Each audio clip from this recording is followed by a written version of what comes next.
하는 사람들, 그 사람들을 오늘 찾고 있는 것 같습니다. 특별히 초대교회 때에 교회 공동체 안에 지금 한 야고보서도 쓰여진 때가 거의 한 60년경으로 추정하고 있어요. AD 60년경이니까 이미 또 예수님이 돌아가신 이후에 조금 더 시간이 지났습니다. 히브리서 같은 경우도 63에서 64년경인데, 여러분들 이 히브리서 성경도 한번 가만히 보면 이미 그 당시에 굉장히 큰 핍박이 있었던 것 같고, 많은 핍박과 외부적인 핍박과 또 내부적으로는 어떤 이단자들이 득세했었고, 또 여러 가지 또 세상적인 가치관 가운데 또 매몰되어서 또 믿음을 버리고 떠나는 사람들도 있었던 것 같아요. 그래서 히브리서에 여러분들 잘 아는 것처럼 한번 비춤을 얻고 맛을 본 자들이 다시 거기서 떨어질 수가 있다, 이렇게 이야기를 했습니다. 그런데 거기서 말하는 것은, 그러면 우리가 이런 생각을 하게 되어 있습니다. 구원받은 사람이 그러면은 그 구원에서 떨어질 수 있느냐 없느냐, 이런 문제가 하나 우리에게 갈등이 될 수 있겠죠. 적어도 우리가 교리적으로 보건대, 그리고 여러 가지 성경적인 정황으로 보건대, 한 번 구원 얻은 사람은 구원에서 떨어질 수가 없습니다. 이것은 이미 명백하게 많은 말씀들을 통해서 우리에게 선포된 바입니다. 로마서에도 보면 높음이나 깊음이나 그 어떤 피조물도 뭡니까? 우리를 그리스도의 사랑 안에서 끊을 수 없지요. 그래서 로마서 8장 1절에 뭐래요? 그러므로 이제 예수 그리스도 안에 있는 자는 결코 정죄함이 없다라고 이미 명시화되어 있고, 이것은 우리가 잘났기 때문이 아니라 이미 우리에게 믿음을 주시고, 믿음 주시기 전에 이미 우리를 먼저 아셨고, 우리를 미리 정하시고, 또 우리를 부르시고, 우리를 의롭다 하시고 영화롭게까지 하실 그 모든 착한 일을 누가 시작하셨습니까? 우리가 택한 것이 아닙니다. 우리가 먼저, 너희가 나를 택한 것이 아니라 내가 너희를 택하여 세웠죠. 믿으십니까? 또 뭐라고 말씀하십니까? 우리가 원수 되었을 때, 우리가 한 거 없을 때에 하나님은 뭡니까? 자기 아들을 우리를 위해서 내어주심으로 하나님의 사랑을 확증하신 분입니다. 그래서 빌립보서 1장은 뭐라고 말합니까? 착한 일을 그렇게 시작하신 이가 예수 그리스도의 날까지 이루실 줄 어떻게 하신다? 확신한다라는 선포로 마무리를 짓고 있습니다. 그러면 우리는 여러 가지 다른 성경 구절을 통해서 우리는 확신하는 바는, 여러분들이 정말 예수 그리스도를 믿으십니까?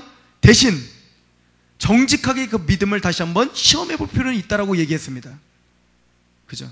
그래서 고린도서 13장 5절에도 말을 했습니다. 너희가 믿음에 있는가 스스로 시험하고 확증하라라고 도전을 준 것처럼, 또 야고보 사도는, 야고보는 우리에게 또 다른 방편으로 믿음을 시험해 보라고 했습니다. 뭐죠?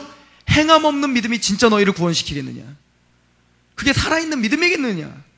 너희들 믿음이 있다고 하면서 삶 속에서는 전혀 구원받은 자라는 티가 안 나고, 그렇다면 너희 믿음을 다시 한번 돌이켜볼 필요는 있지 않겠느냐?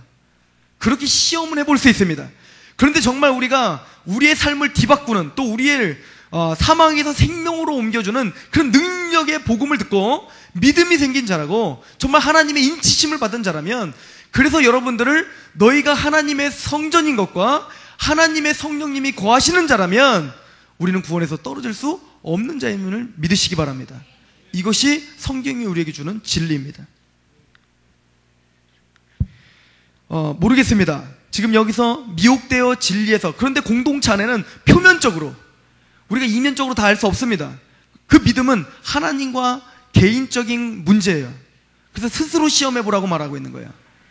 그런데 믿음이 있노라 하면서도 뭡니까? 믿음이 있다라고 말했는데 고난이 닥쳐오고 이단자가 오고 여러 가지 시험이 닥쳐왔을 때 힘없이 하나님의 진리를 내려놓고 딴 데로 자꾸 미혹돼가는 사람들이 오늘날에도 있고 초대교회도 있었나 봅니다.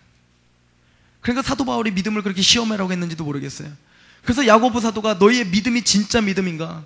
너희 믿음을 그 진짜 행함으로 나타나는 그럼 능력 있는 믿음인가? 다시 한번 되물어봤는지도 모르겠습니다. 아무튼 표면적으로 크리스찬이라고 말을 했지만 그 크리스찬임을 포기하고, 또 우리가 말하는 그 사도들이 전해줬던 그 믿음을 포기하고 미혹되어서 복음이 아닌 다른 복음을 쫓는 그런 사람들이 나타나기 시작합니다. 3가지 정도의 미혹이 됐었던 것 같아요. 3가지 정도? 더 많을 수도 있겠죠. 첫 번째는 대표적으로 외부적인 핍박이겠죠. 외부적인 핍박에 의해서 뭡니까?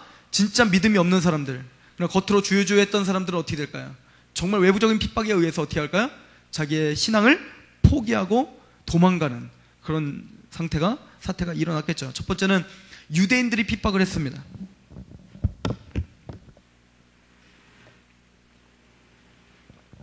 유대인들이 핍박을 했는데, 예를 들어서 이 시대 이후에 있었던 소아시아에 있었던 7교회, 우리 계시록에서 반모섬에서 사도 요한이 보냈던 그 7교회들도 비슷한 핍박들과 또 여러 가지 어려움들을 당하고 있었습니다. 그 두 교회만 우리가 좀 봤으면 좋겠는데, 계시록 우리 2장을 한번 잠깐 보시면, 이런 핍박들은 사실은 뭐 우리에게도 오늘날에도 있을 수 있는 거죠. 특별히 계시록 2장에 보면 2장 9절에 서문학교에 대해서 이야기를 합니다. 2장 8절부터 제가 읽습니다. 서문학교의 사자에게 편지하라. 처음이며 마지막이요 죽었다가 살아나신 이가 이르시되 그분은 생명의 주요 부활의 주님이십니다. 주님을 그렇게 설명을 하고 있죠. 내가 내 환난과 궁핍을 알거니와 실상은 내가 부유한 자라. 자칭 유대인이라는 자들이, 육적인 유대인이라고 하는 사람들이, 나는 유대인이다, 난 할례를 받았다 라고 하는 사람들이 비방도 알거니와, 그들이 어떻게 하는 거예요? 유대인들이 뭡니까? 기독교인들을 핍박했다는 거죠. 그리고 말을 합니다. 자칭 유대인이라는 자들이 비방도 알거니와 실상은 유대인이 아니요 사탄의 외라. 자기들은 유대인이고 자기들 하나님의 백성이고 아브라함의 자손이고 육적인 아브라함의 자손이다 이렇게 이야기하지만, 그들은 실상은 뭐라는 거예요? 하나님의 이스라엘 백성도 아니요, 그들은 뭡니까? 하나님의 참된 교회인 그 교회를 핍박하는 사탄의 해다, 이렇게 이야기할 정도로. 아무튼 초대교회 때는 뭡니까? 유대인들이 기독교인들을 엄청나게 핍박했다는 것을 우리가 뭐 다 알죠. 예루살렘 교회부터 시작해서 핍박을 당해서 흩어지기 시작하고, 그런 것처럼 지금 야고보 사도가 쓴 이 서신을 읽고 있는 그 교회, 흩어져 있는 12지파, 그 12지파 중에 믿고 있는 그 크리스찬들도 뭡니까? 유대인들에게, 자기 동족들에게 어떻게 합니까? 지대한 핍박을 당하고 있습니다. 그것 때문에 뭡니까? 못 이길 수도 있겠죠. 그래서 진리를 떠난 사람들이 있었을 것 같습니다. 두 번째는 로마의 핍박이겠죠. 우리 2장 13절을 보시면, 예를 들어 버가모 교회 같은 경우는 12절에 버가모 교회 사자에게 편지하라. 좌우에 날성검을 가지신 이가 이르시되, 뭔가 전쟁의 군장으로 예수 그리스도를 설명하고 있습니다. 13절에 내가 어디서 사는지를 내가 아노라. 네가 어디서 사는지를 안다. 지금 버가모 교회가 어디에 위치해 있는지를 안다는 거예요.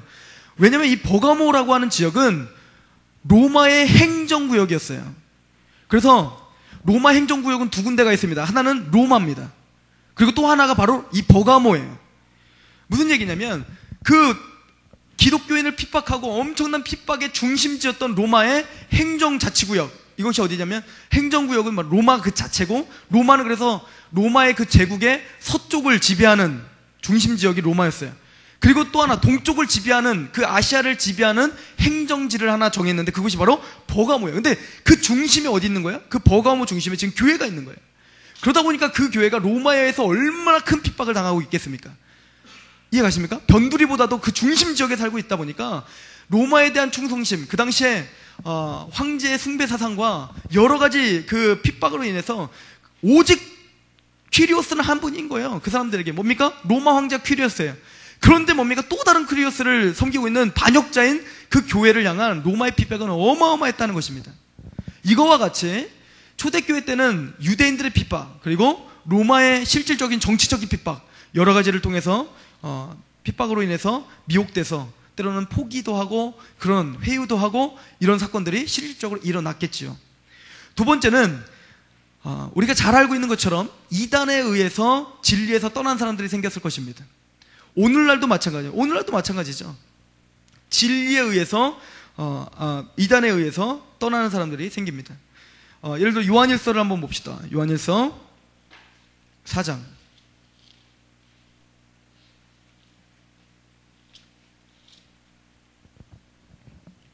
1절에서 3절을 보면 제가 읽습니다.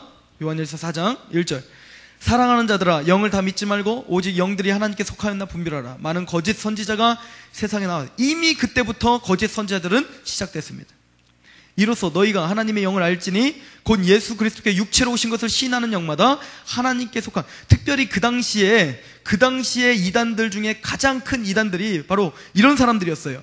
어떤 사람들이냐면 하나님이 육체를 입고 오신다라고 하는 개념은 굉장히 이 사람들이 받아들일 수가 없는 개념이었던 거예요. 왜냐하면 이분법적인 사고를 갖고 있는 이단들이 있었어요. 즉 뭐예요? 육체는 더러운 거고 영은 깨끗한 거라고 하는 영지주의적인, 즉 영은 깨끗하고 육체는 더러워. 이게 어떤 그런 이분법적인 이단들의 사고인데, 그 당시에 이 사람들의 사고에서 하나님은 거룩하신데 그 거룩하신 하나님이 육체를 입고 이 땅에 오신다는 것 자체를 받아들일 수가 없는 거예요. 그래서 뭐라고 했냐면, 하나님이 이 땅에 육체를 입고 오셨다는 것은 환영이다. 진짜 육체를 입고 오신 게 아니라 그냥 환영인 거다. 사도들이 환영 본 거다. 그냥 환상을 본 거다. 이렇게 말을 하던가. 이해가십니까? 즉 예수 그리스도의 하나님 되심.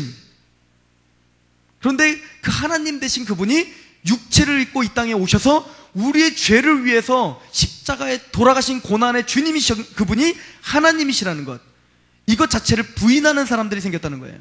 이단들의 첫 번째 특징은 뭡니까? 예수 그리스도를 부인하는 겁니다. 그래서 예수 그리스도를 부인한다는 건 2000년 전에 예수님이 이 땅에 오셔서 십자가에 달리셨고 부활하셨다는 거, 그걸 부인하는 게 아니라 예수님의 제대로 된 진리를 부인하는 거죠. 그래서 예수님이 하나님됨을 인정치 않는 여호와 증인이랄지 신천지랄지, 이해가십니까? 그렇게 뭔가를 파괴시키는 거예요. 고린도후서 4장 4절에는 이렇게 써있어요. 이 세상신, 사탄이죠.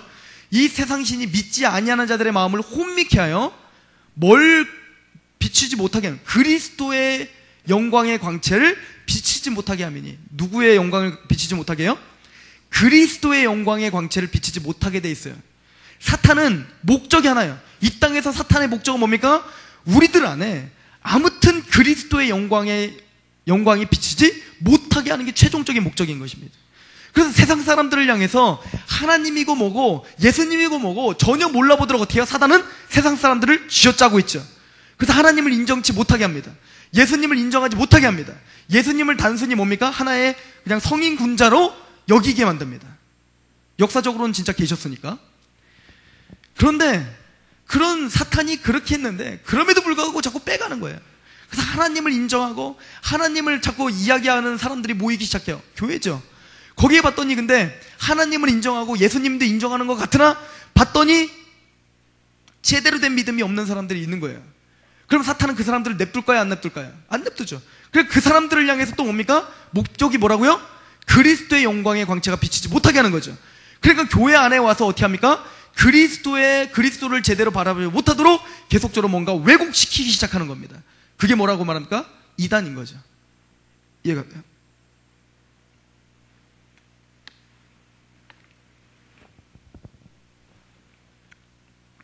오늘 제가 목 상태가 좀 메롱메롱해서 용서하시고 들으시기 바랍니다. 이해가십니까? 그런 식으로 이단들은 우리를 향해서 계속 공격해온다. 이거는 오늘날만 이단들이 이렇게 많은 게 아니라 이미 예수님 시대 때부터, 예수님 시대 때부터 그랬어요. 그래서 사도 때, 그 거룩했던 사도, 그 힘이 있었던 사도 시대에도 이단들은 판을 쳤습니다.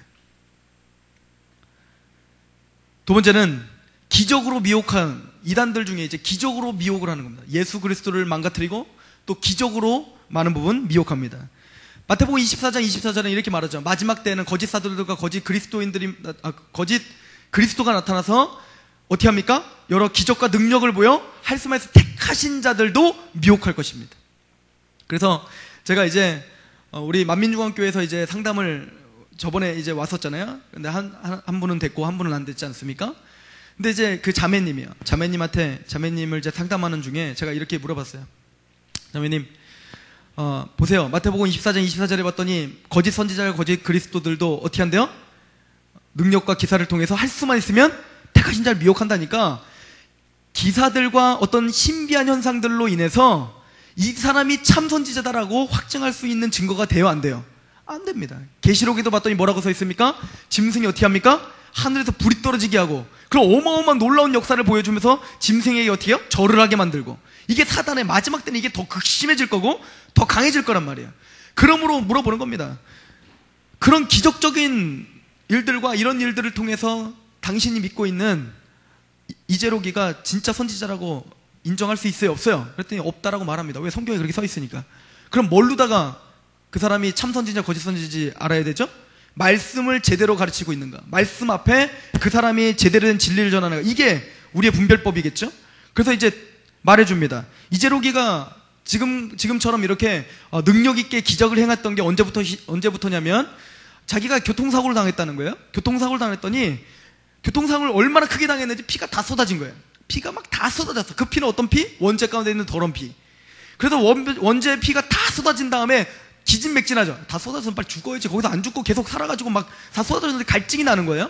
그러니까 어떻게 하면, 누구 집사님 아시죠? 이 테이프에 있는 그대로 녹취한 겁니다.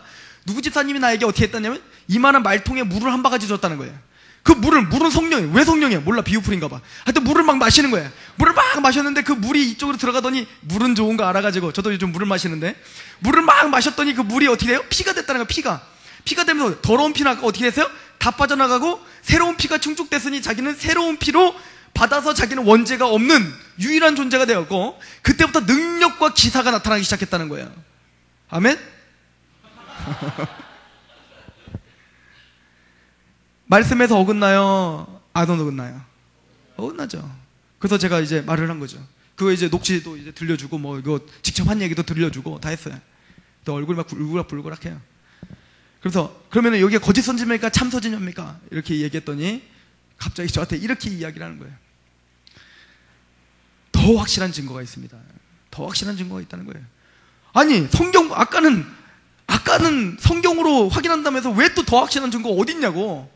그랬더니 저한테 이렇게 이야기해요. 혹시 여러분들 만민중앙교회 가시면 앞에 이렇게 스프레이 하나씩 있어요. 그 이제 거기에 써있는 무한단물이라고 써 있는데, 이재록이가 무한 출신이거든요. 무한 고향인데 거기 이제 막 농업 용수야. 그게 사실은 깨끗한 물도 아닌데 그 물을 자기가 이제 축사했더니 그게 영생수가 돼가지고 그거 이제 그걸 다 담아갖고 이제 그거를 뭐, 여러분들 쌍꺼풀이 없으면 그거 뿌리면 쌍꺼풀 생기고요. 여러분들 세탁기 고장 나면 그거 뿌리면 세탁기가 고쳐지고요. 여러분들 피부 아토피 걱정 없어요. 그거 뿌리면 아토피가 다 고쳐. 이런 농력의 무한 단물이 있다는 거예요. 그러더니 이제 뭐냐? 내가 증거가 뭐냐? 그랬더니 자기 친구가 쌍꺼풀이 없었는데 그거 뿌렸는데 진짜 쌍꺼풀 생겼다는 거예요. 뭐야 이 반응. 자기가 정말 감기가 걸렸는데 그거 마셨는데 정말 감기가 낫다는 거예요. 할렐루야. 그 어떤 기적이 일어날지라도 하나님에서 말씀에서 어긋나면 그는 거짓 선지자입니다. 여러분들 정명석에서 나오신 분들 신기한 거 체험 많이 했잖아요. 그죠? 정명석의 특징 신천지랑 또 다르지 않습니까? 정명석이 내가 오늘 꿈에서 나타난다면 나타나. 신기하게.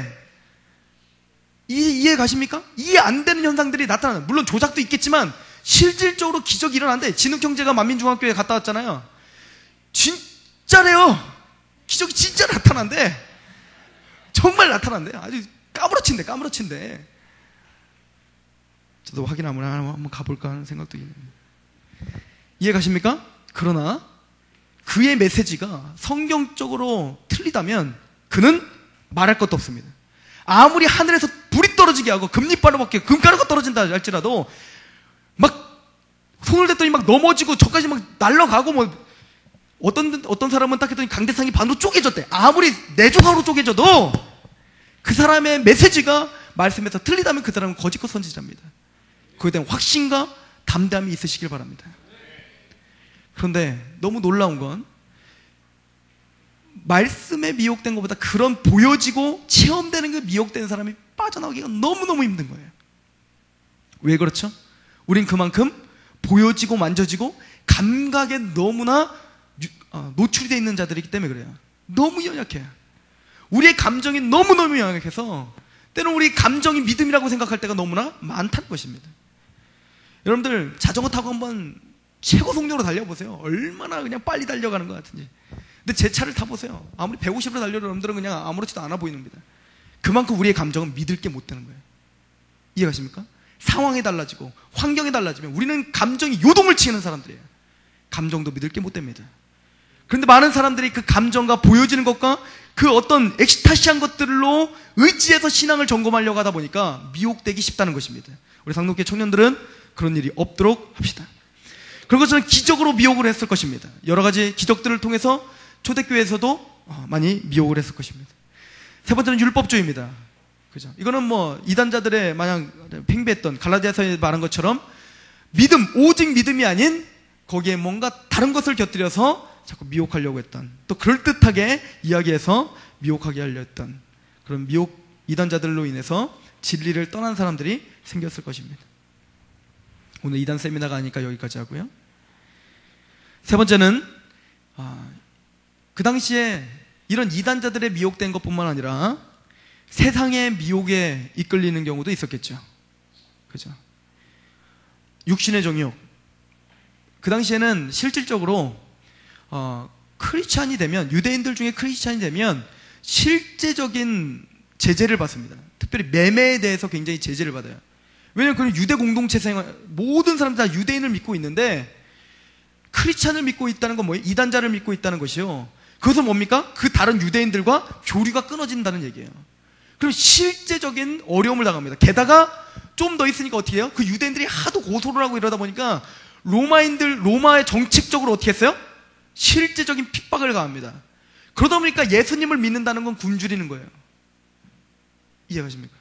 예수님을 믿는다는 건 권리 포기해야 될 게 너무나 많았던 시대였어요. 그러니까 어떻게 합니까? 안목의 정욕, 육신의 정욕, 이생의 자랑, 이런 것들로 인해서 뭡니까? 넘어질 수밖에 없는 거죠. 이거는 뭐 초대교회 때나 오늘이나 마찬가지입니다. 마찬가지로 이 세 가지의 사단이 우리들에게 와서 미혹하는 세 가지는 오늘날도 마찬가지입니다. 첫 번째, 외부적인 핍박. 여러분들, 외부적인 핍박이 그 당시에만 있고 여러분들에게 없습니다. 아니요, 오늘날도 교묘하게 외부적인 핍박이 있지 않습니까? 회사에서, 그죠? 핍박이 아닌 것 같은데 뒤돌아보면 내가 예수 그리스도의 말씀대로 살지 못하게 압력이 가해지는, 우리는 그러한 구조 속에서 살고 있지 않습니까? 아니에요? 직장에서, 학교에서 그런 것들에 우리는 무너질 수가 있는 거예요. 정말 신앙을 탄탄히 우리가 제대로 된 신앙을 갖지 않으면 쉽게 우리는 세상과 너무나 타협하기 쉬운 사람들입니다. 그 세상의 권력 앞에 우리는 무릎 꿇기 쉬운 사람들입니다. 두 번째는 이단의 미혹. 이건 말할 것도 없죠. 우리 상독교에서 뭘 더 말합니까? 이단의 미혹. 세 번째는 세상의 미혹. 이건 너무나 강력합니다. 이 시대는 특별히 우리 먹고 살기 좋은데 뭐 안목의 정욕, 뭐 이생의 자랑, 그러니까 더 심해졌죠. 더 좋은 게 필요합니다. 그죠? 저도 회개할 게 너무 많죠. 그 중에 하나가 이제 핸드폰입니다. 저 핸드폰 원래 관심 하나도 없었거든요. 그냥 전화만 되면 됐어요. 근데 제가 스마트폰을 한 그 순간부터 육신의 정욕과 안목의 정욕과 이생의 자랑이 다 발동해. 더 좋은 거 갖고 싶고, 그죠? 보니까 안목의 정욕도 발동하죠. 봤더니 제가 실제 기계명을 이렇게 얘기해서 좀 미안하지만 제가 옴니아를 했어요. 옴니아라는 스마트폰을 그때 거의 이제 1년 전이네요. 그때 이제 했죠. 그때는 저한테 팔아먹을 때 이게 최고의 핸드폰이라고 해서 팔아먹었다면, 요즘에 제가 이제 민호 형제가 또 핸드폰을 하러 간다 그래서 내가 따라갔죠. 따라갔더니 뭐 옴니아는 뭐라고 했더니 옴니아는 스마트폰이 아니죠. 이렇게 딱 얘기하는. 그래서 낙담하며 돌아왔던 적이 있어요.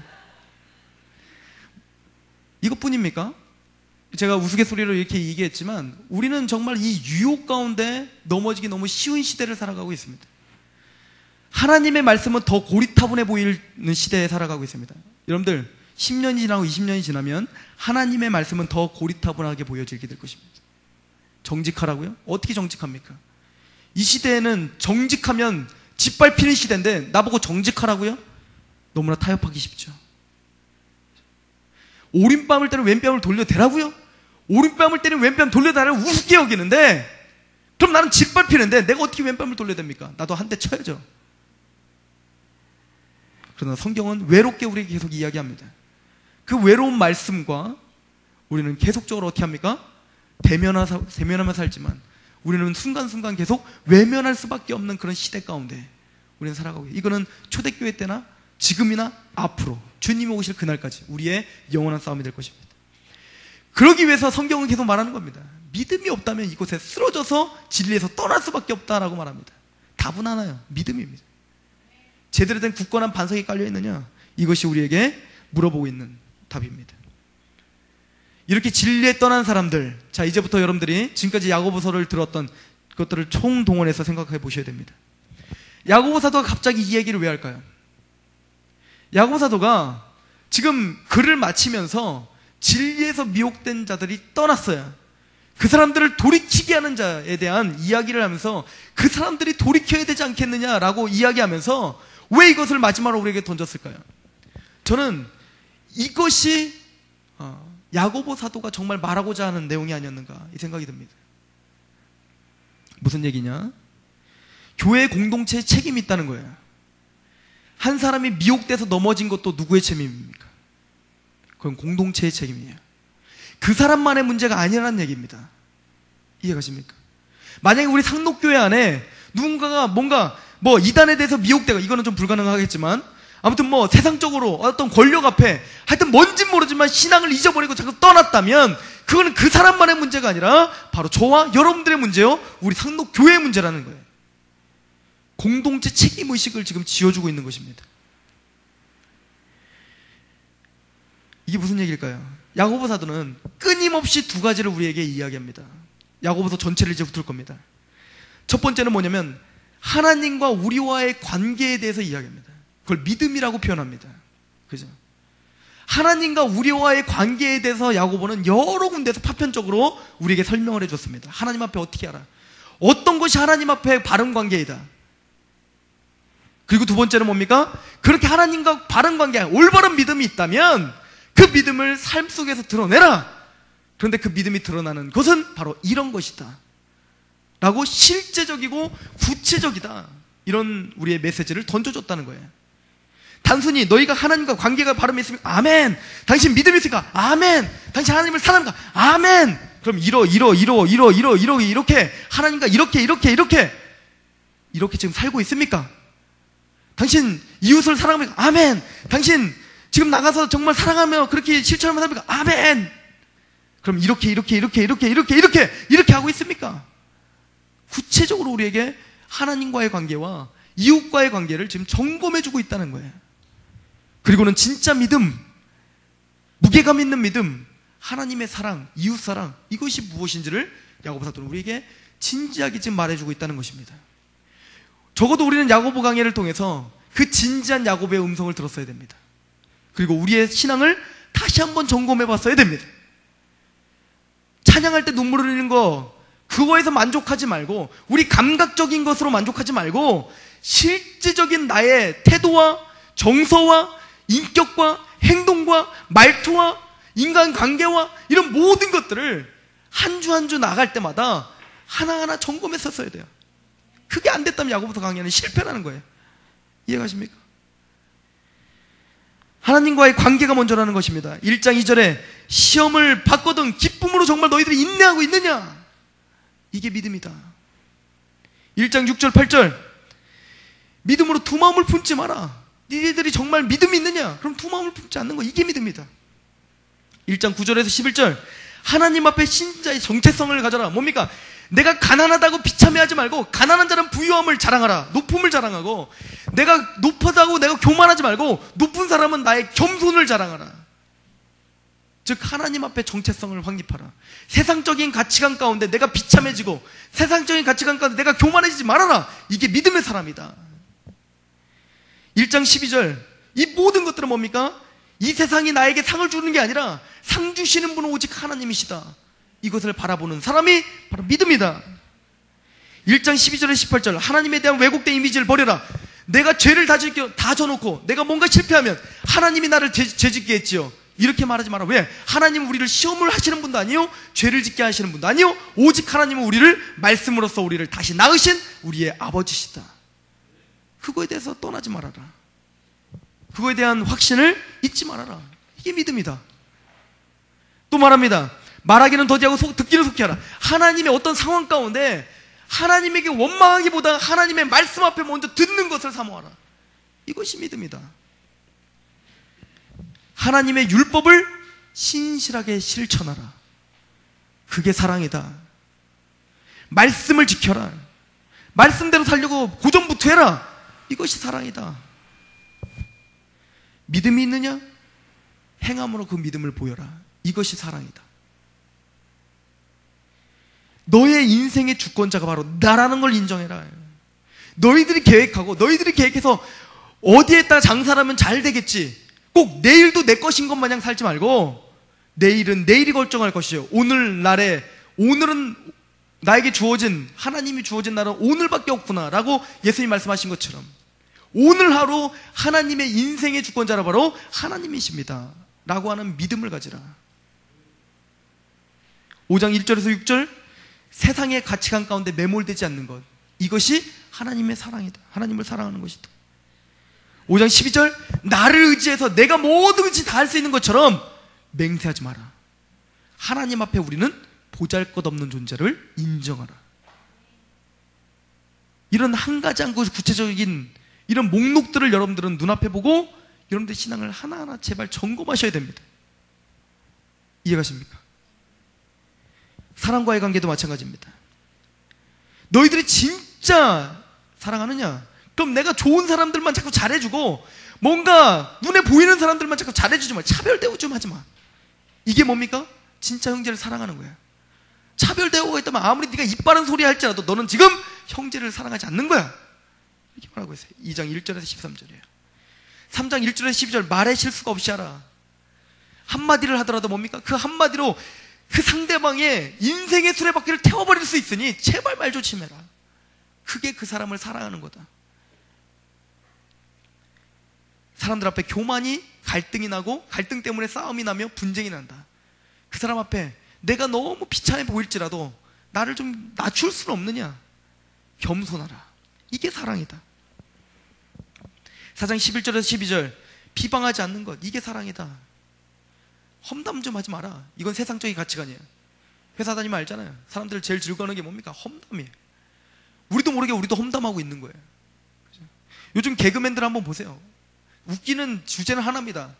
인체적으로 뭔가 신체적으로 하여튼 뭐 그거 험담거리 해가지고 그거 막 웃기게 하는 거, 그게 하지 마라.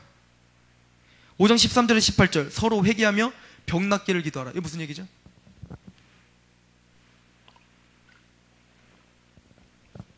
누가 병이 났어요. 그럼 그 당시에는 말했죠. 그 당시에 병이 나면은 먼저 뭘 생각했다고요? 그 사람은 뭔 죄가 있겠지, 이렇게 생각했다고요. 웃기지 말라는 거예요.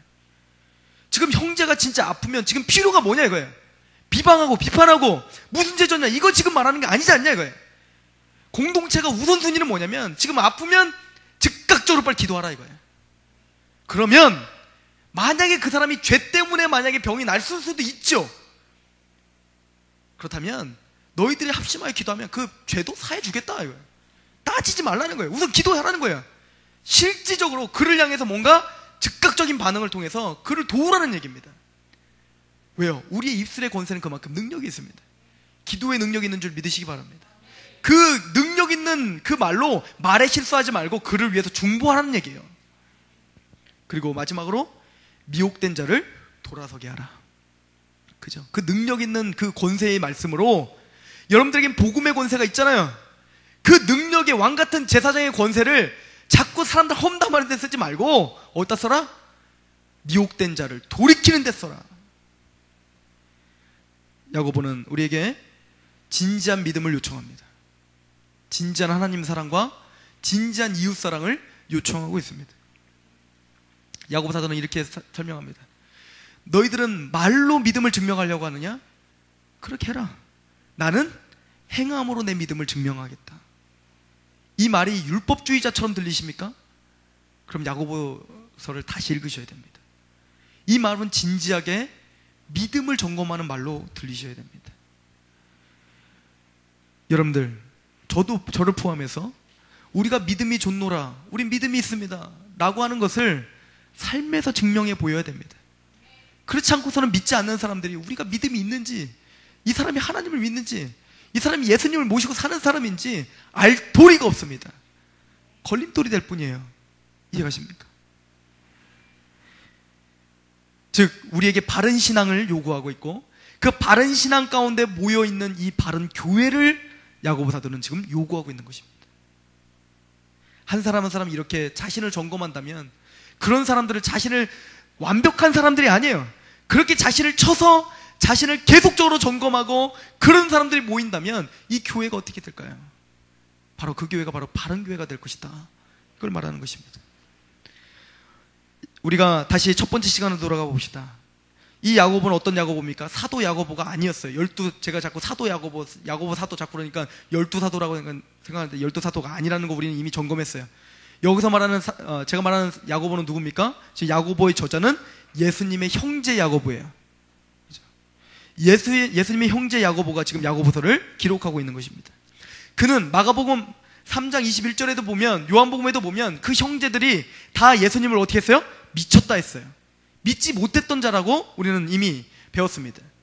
믿지 못했고 평생을 그렇게 같이 살았던 그 예수님이시지만 또 아마 눈으로 봤을 거예요. 예수님이 죄가 없으시고 아주 거룩한 삶을 살았던 것을 옆에서 봤지만 그럼에도 불구하고 그렇게 살았던 친형으로 말했던 그분이 그리스도고 그분이 하나님의 아들이고 더 나아가서 그분이 하나님이라고? 이게 믿어지겠습니까? 이건 도저히 믿어질 수가 없는 거예요. 이게 어떻게 믿어질 수 있겠습니까? 이만희 씨처럼 자기 재산 그 땅 사놓고 그걸 아들의 명의로 해주고 그래야 이만희 씨를 밑에서 교육장도 하고 이러는 거지. 이해가십니까? 게다가 또 자기 영을 믿으면 어떻게 되는 상황이에요? 죽임을 당하는 상황이에요. 그런 상황에서 자기 영을 어떻게 믿겠습니까? 그런데 고린도전서 15장 7절에는 사도 바울이 야고보가 주님의 형제 야고보가 부활하신 이후에 단독적으로 예수님을 만났다라고 기록하고 있습니다. 고린도전서 우리 15장 보세요.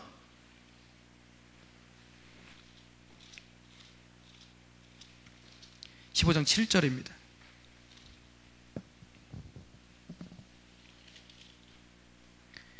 같이 봉독해 봅니다. 15장 7절. 자, 우리 6절부터 시작. 그 후에 500여 형제에게 일시에 보이셨나니 그 중에 지금까지 대다수는 살아있고 어떤 사람은 잠들었으며 그 후에 야고보에게 보이셨으며 그 후에 모든 사람에게도 오게 와. 자, 지금 일시에 많은 사람들에게 보여주고 그 후에 따로 야고보를 찾아갑니다. 이해가십니까? 예수님께서는 야고보에게 보여주시고 그 야고보가 그 부활하신 예수님을 만난 거예요. 부활의 주님을 만났어요. 그리고는 이제는 뭡니까? 불신에서 신앙으로 바뀝니다. 그래서 우리가 잘 아는 것처럼 사도행전 12장 7절에 있는 것처럼 야고보는 뭡니까? 예루살렘의 기둥과 같은 사도의 역할을 감당합니다. 예루살렘의 최고의 지도자가 야고보예요. 베드로가 아닙니다. 야고보예요. 그리고는 오늘 그 야고보가 많은 신앙의 흔들림이 있고 또 여러 가지 유혹 가운데 또 교만한 가운데 갈등이 있는 그 교회 가운데 너무나 안타까운 마음으로 너와 너희들과 우리는 뭡니까? 부활하신 그 예수 그리스도를 한 성령 안에 믿고 있는 사람들이지 않냐.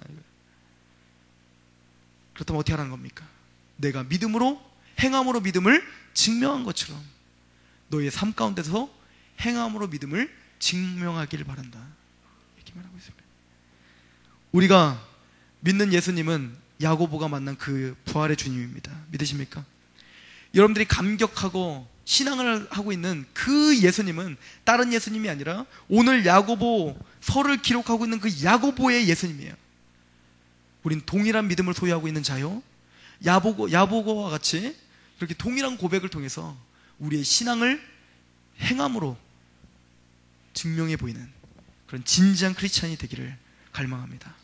기도하겠습니다. 이렇게 기도합시다.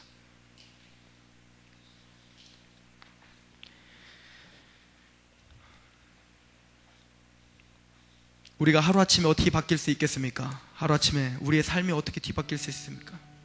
불가능하지요.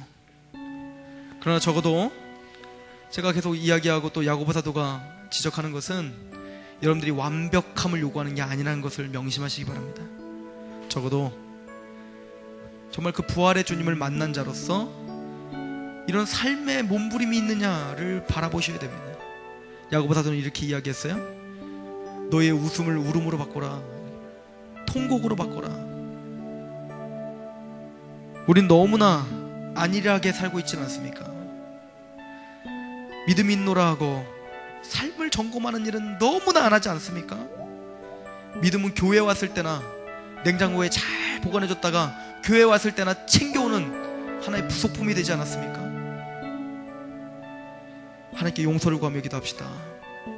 아버지 하나님, 그 믿음이 우리 안에서 계속 속적으로 살아서 믿음의 삶이 무엇인지에 대한 갈급함이 우리 안에 있게 하여 주시고, 그 갈급함이 야고보서를 다시 보게 하여 주시옵소서. 그리고 그 말씀 앞에 우리가 한 구절 한 구절 앞에 섰을 때 성령님, 우리 안에 믿음을 더 정직하게 점검하며 또 그 말씀대로 살 수 있는, 그 말씀대로 추적하는 삶이 우리 안에 있을 수 있도록 성령님 도와주시옵소서. 우리 연약함을 잘 아시는 하나님께서 함께 하실 줄로 믿습니다. 그래서 우리의 삶을 기대합니다. 하나님께 기도하며 나갑시다. 기도하십니다.